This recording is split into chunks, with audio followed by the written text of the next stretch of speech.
The rain was relentless that morning. Not quite a downpour, but just enough to make everything feel heavier. Emily Jennings tugged her coat tighter around her body, her boots tapping hurriedly across the slick pavement as she approached her usual stop. Bean and Brew Cafe on 6th and Main. It was a Monday, one of those dragging, gray, ordinary ones, except for the fact that Emily had a final job interview that afternoon. Weeks of applications, emails, phone calls, and initial interviews had led to this day. She didn't dare hope too much, but this job, a marketing executive position at a major firm downtown, would be a dream. After being laid off 6 months ago, life had been a battle of survival.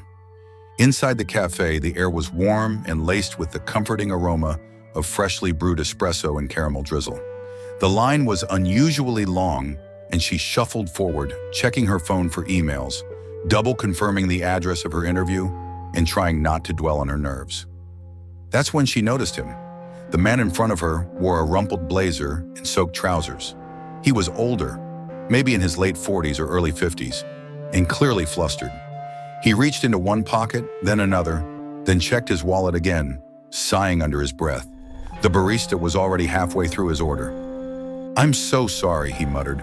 "I must have left my card at home. I don't have cash either." Emily didn't hesitate. Something in his weary eyes reminded her of her own struggles. The days she stood at counters pretending to scroll on her phone just to buy time, to avoid shame. "Put his coffee on my tab," she said to the barista, offering a small smile. "Just pay it forward someday." The man turned toward her, stunned. "Are you sure?" She nodded. "It's just coffee." He looked at her, really looked, and there was something in his expression that made her pause. Gratitude, certainly, but also something deeper. He gave a soft, "Thank you," and hurried out into the rain with his cup in hand. Emily shrugged and moved forward in line. She grabbed her own drink, took a sip, and rushed on with her day.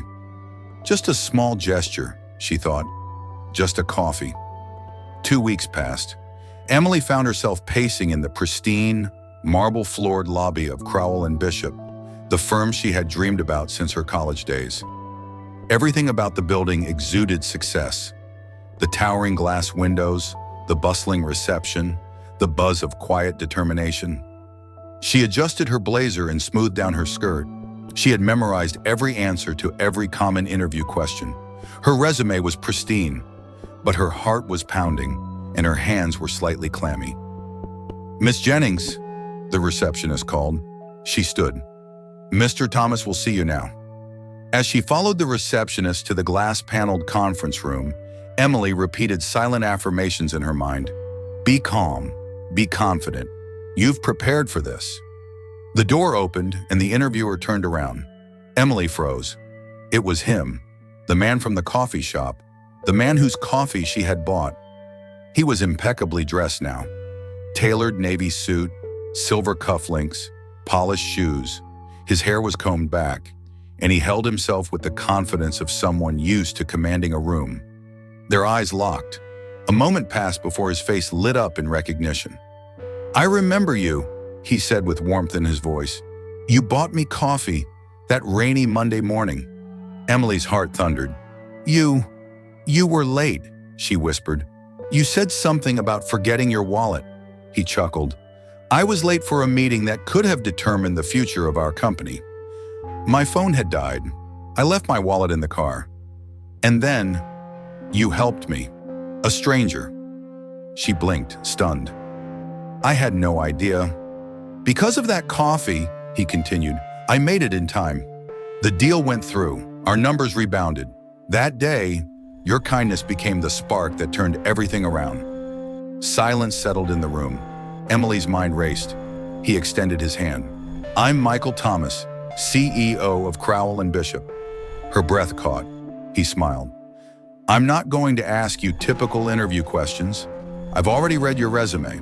I know your experience, your creativity, your drive, but most importantly, I know your heart." Emily blinked back tears. "Anyone who shows kindness without expecting anything," he said, "is someone I want on my team." He extended a formal letter. "Welcome aboard, Emily." News of Emily's hire spread through the office quickly. Not just because she was the newest marketing executive, but because of how it all happened. Her story traveled from break rooms to board meetings. People shared their own experiences of times they'd helped or been helped. The office atmosphere, once rigid and formal, began to change subtly. Employees started leaving notes of encouragement on desks. Coffee tabs were paid in advance. Even upper management took time to check in on junior staff.